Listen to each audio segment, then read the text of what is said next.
and Nick Saban sits up in his chair, just like this, and looks at me, looks at my grandpa, looks at my dad, and goes, "We don't do that at Alabama."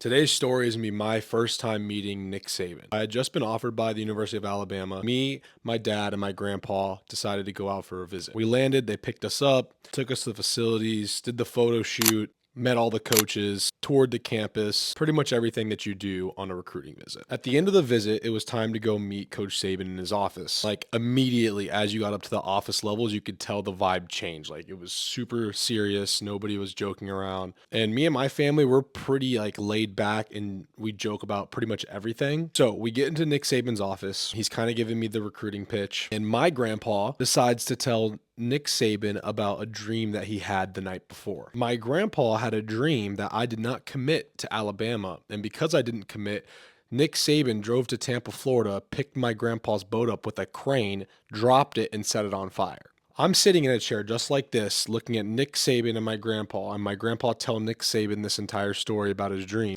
And Nick Saban is sitting there with absolutely zero expression on his face like this. My grandpa's laughing as he's telling this story. The end of the story comes, and Nick Saban sits up in his chair, just like this, and looks at me, looks at my grandpa, looks at my dad, and goes, "We don't do that at Alabama." Dead serious, not joking at all. And then proceeds to say, after that, "We want Jonathan to come to Alabama, but we don't need him. If he doesn't come here, we'll find somebody else just like him, if not better."